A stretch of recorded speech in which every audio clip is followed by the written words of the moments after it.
Explained what is the census, when was it last held in India, and when is the next one due? The Ministry of Home Affairs announced on Wednesday that the nationwide census, which will include caste data, is set to begin on March 1, 2027.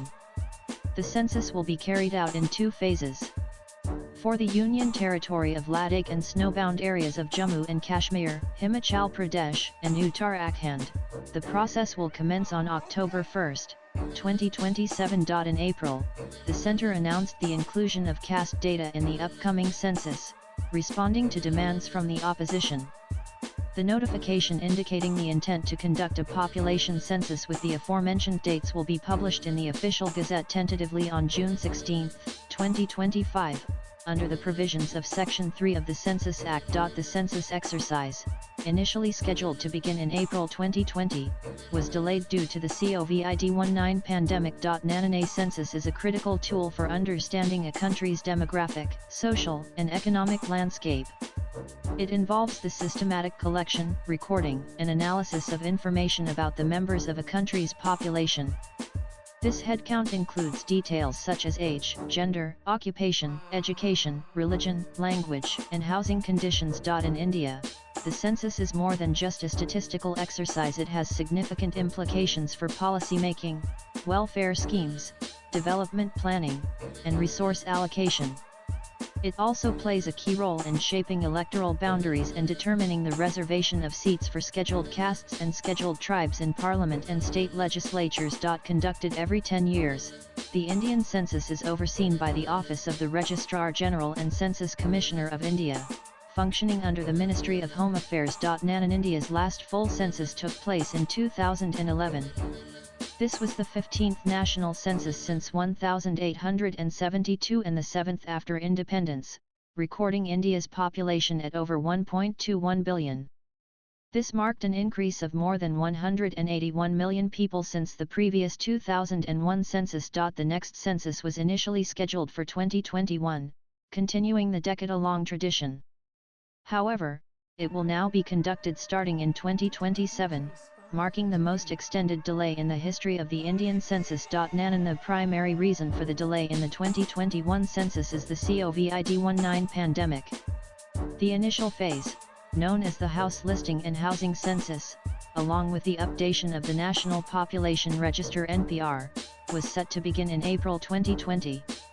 However, the nationwide lockdown and public health concerns forced the government to postpone the process. Since then, several administrative and political reasons have contributed to the delay, including logistical challenges, concerns around digital data collection, and debates over the inclusion of contentious topics like caste.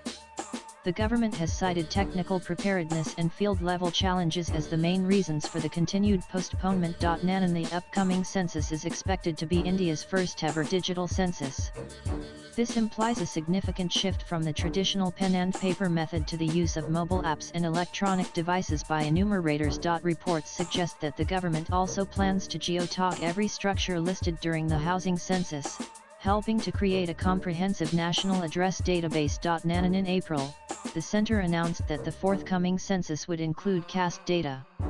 Union Minister Ashwini Vaishnaw stated, "Some states have conducted surveys to enumerate castes. While some states have done this well, others have conducted such surveys only from a political angle in a non-transparent way. To ensure that our social fabric is not disturbed by politics, caste enumeration should be included in the census instead of surveys." India has so far officially gathered caste data solely for scheduled castes (SCS) and scheduled tribes (STS). Other caste groups, particularly other backward classes (OBCs), have not been formally counted since 1931. In policy planning and implementation, census data helps governments at all levels to plan and implement schemes related to education, health, sanitation, employment, and housing. Resource allocation funds from the central government to states and districts are often based on population figures. Census data ensures that areas with higher populations receive proportionate resources. Political representation. Census results are crucial for delimiting constituencies, ensuring fair political representation based on population shifts. Infrastructure and urban planning information on housing conditions, urbanization, and migration trends supports infrastructure development, such as transportation and smart city initiatives. Socioeconomic research academics, economists, NGOs, and think tanks rely heavily on census data for research and advocacy. Swipe left for next video. International commitments. As a member of the United Nations, India contributes to global population data and development indicators through its census. As India awaits its next census, the stakes are higher than ever for getting it right, especially with caste data also being part of the forthcoming census. Latest blogs.